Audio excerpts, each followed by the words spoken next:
Hello everyone, welcome to my channel. आज हम लोग डिस्कस करने वाले हैं digital marketing strategy for coaching institute. Coaching institute पे 3 टाइप के कैटेगरी के अंदर आते हैं। पहला ऑनलाइन, दूसरा ऑफलाइन एंड तीसरा हाइब्रिड। आज हम लोग डिस्कस करने वाले हैं ऑफलाइन कोचिंग इंस्टीट्यूट के बारे में एंड इसी के डिजिटल मार्केटिंग स्ट्रेटजी को कैसे इंप्लीमेंट किया जाए, हम लोग इसके बारे में बात करेंगे। नेक्स्ट पार्ट में हम लोग ऑनलाइन डिजिटल मार्केटिंग स्ट्रेटजी के बारे में बात करेंगे। तो चलिए आज का टॉपिक शुरू करते हैं। उससे पहले मैं बता दूं मैं कौन हूँ। मेरा नाम है मनीष चौहान। मैं एक डिजिटल मार्केटिंग एजेंसी रन करता हूँ हाइकमेट ट्रैफिक के नाम से। इसके साथ ही मैं एक डिजिटल मार्केटिंग इंस्टीट्यूट भी रन करता हूँ PIMS के नाम से, professional institute of marketing agency, जो कि नोएडा में सेक्टर 16 में। चलिए शुरू करते हैं आज का topic, digital marketing strategy for offline coaching institute. तो टॉपिक स्टार्ट करने के पहले मैं इस बात को एज्यूम कर रहा हूँ कि आप लोगों को ये बात कंफर्म हो कि टीचिंग एक आर्ट है एंड आपके पास जितने भी ट्रेनर्स हैं या खुद भी आप अगर ट्रेनर हो तो आप टीचिंग को एक आर्ट की तरह लेते हो and you are perfect in teaching, क्योंकि यही आपके बिजनेस का बेस है। बाकी मार्केटिंग आपको हेल्प करती है आपके बिजनेस को बूस्ट करने के लिए। तो किसी भी कोचिंग इंस्टीट्यूट के डिजिटल मार्केटिंग को इम्प्लीमेंट करने के लिए जो सबसे बेसिक चीज है वो है उसकी वेबसाइट। डिजिटल मार्केटिंग के अंदर तो आपके पास अपनी एक खुद की वेबसाइट होनी चाहिए। अब ये वेबसाइट सिंपल वेबसाइट नहीं होगी, ये कंटेंट बेस्ड वेबसाइट होगी जिसमें एक स्टूडेंट किस तरीके की क्वेरी कर सकता है उससे रिलेटेड हर इंफॉर्मेशन आपकी वेबसाइट पे होनी चाहिए। सपोज करो आप एक इंस्टीट्यूट रन करते हो जिसमें 9th, 10th, 11th, 12th सबकी पढ़ाई होती है। आपको अपने वेबसाइट पे इन सारे क्लासेस की इंफॉर्मेशन हर पेज पे अलग अलग देनी होगी। आप एक ही पेज के थ्रू ये सारी इन्फॉर्मेशन नहीं दे सकते। आपको एक डिटेल वेबसाइट बनानी होगी 9th के सिलेबस की, 10th के सिलेबस की, 11th की, 12th की। साथ ही साथ आपको ट्रेनर्स की प्रोफाइल, क्या क्या सिलेबस है, उस सिलेबस में क्या क्या पढ़ाओगे, आप किस किस सिटी में पढ़ाते हैं, आपका सेक्टर कौन सा है। अगर आपके सिटी में अगर सेक्टर्स हैं तो सेक्टर को भी डिस्क्राइब करना होगा, उसके लिए भी आपको एक अलग से पेज बनाना होगा।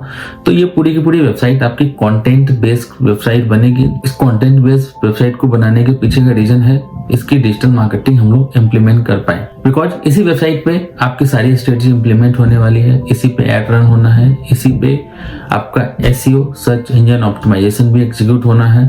तो इन सब में कंटेंट की जरूरत पड़ेगी एंड सबसे ज्यादा इंपॉर्टेंट आपको SEO में होने वाली है। तो जब एक वेबसाइट आप ड्राफ्ट कर रहे हो, जब आप एक वेबसाइट की प्लानिंग कर रहे हो तो आपको from the first very day आपको एक वेबसाइट ऐसी बनानी होगी जिसमें आपको डिटेल में सारी इंफॉर्मेशन देनी होगी और इसको SEO फ्रेंडली आपको बनाना होगा from the first very day. आगे हम लोग SEO के बारे में भी डिस्कस करेंगे। जब आपके पास वेबसाइट रेडी हो गई तो सेकंड पॉइंट है गूगल मैप बिजनेस। सबसे इंपॉर्टेंट है ये आपके बिजनेस के अंदर, ये एक लोकल बिजनेस के अंदर आएगा and Google map business local business के लिए काफी हेल्पफुल होता है। इसमें आपके कोचिंग इंस्टीट्यूट को गूगल पे रजिस्टर करना होता है। एक सिंपल सा प्रोसीजर है जिसको आपको फॉलो करना है। प्रोसीजर तो सिंपल है बट रैंकिंग थोड़ा डिफिकल्ट है। तो आपको लोकल SEO के थ्रू आपको आपका जो बिजनेस है, आपका जो कोचिंग इंस्टीट्यूट है उसको रैंक करवाना होगा। रैंक करवाने के बहुत सारे मेथड हैं बट कुछ मैं ब्रीफ में बता देता हूँ। आपको अपने कोचिंग इंस्टीट्यूट में होने वाले हर एक्टिविटी, जो स्टूडेंट आपके इंस्टीट्यूट से पढ़ के गया है उसके रिव्यूज फीडबैक अगर मिल जाए तो और भी बेहतर है। आपके पोस्ट कि आप कौन कौन क्या क्या सिलेबस हैं आपके यहाँ पे कोई अगर ऑफर चल रहा हो, कोई स्कॉलरशिप का प्लान अगर चल रहा हो, वो सारी इन्फॉर्मेशन आपको यहाँ पे पोस्ट करना होगा। इससे आपको रैंकिंग में बहुत हेल्प मिलती है एंड और भी बहुत सारी टेक्निकल पॉइंट्स हैं। अगर आप खुद से इसको इम्प्लीमेंट कर सकते हैं तो वेल एंड गुड, अदरवाइज इसके लिए एजेंसीज आपको हेल्प कर देंगे। तो गूगल मैप बिजनेस आपके लिए एक बहुत ही इंपॉर्टेंट फैक्टर होने वाला है लीड जनरेशन में। अगर कोई भी स्टूडेंट गूगल पे जाता है तो सबसे पहले वो अपने नियर अबाउट जो 8 to 10 किलोमीटर का रेडियस होता है उसी में इंस्टीट्यूट को ढूंढता है। अगर उसके घर के पास में अगर उसको कोई इंस्टीट्यूट मिल जाए तो इससे बेहतर उसके लिए कुछ नहीं होगा। चाहे डिसीजन मेकर उसके पेरेंट्स हो चाहे स्टूडेंट्स हो, 10 to 15 किलोमीटर के रेडियस में ही वो प्रीफर करेंगे ताकि वो आसानी से आ जा सके, कम एक्सपेंस के साथ, टाइम भी कम लगे। तो इसके लिए बहुत जरूरी है कि आपको गूगल मैप बिजनेस पे अपने प्रोफाइल को एक्टिव करना होगा। एंड अगर कोई सर्च करता हो suppose digital marketing institute near me, तो आपका जो गूगल मैप बिजनेस प्रोफाइल है वो टॉप रैंक करना चाहिए। आपके रिव्यू वहां पे साफ साफ दिखने चाहिए।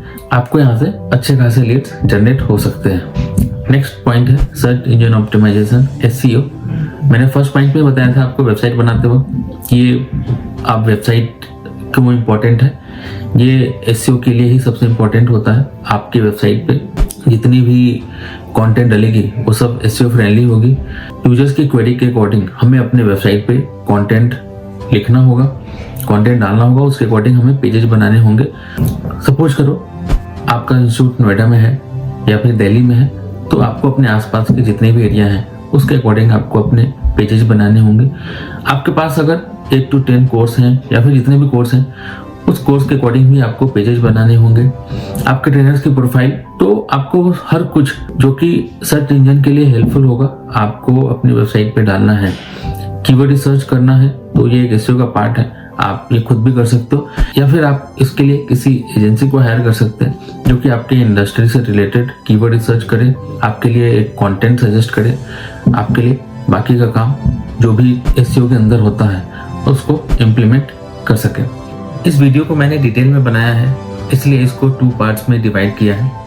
ये वीडियो पार्ट 1 है, मैं पार्ट 2 का लिंक नीचे डिस्क्रिप्शन में दे रहा हूँ, आप उसको भी जरूर देखें फॉर फुल इन्फॉर्मेशन।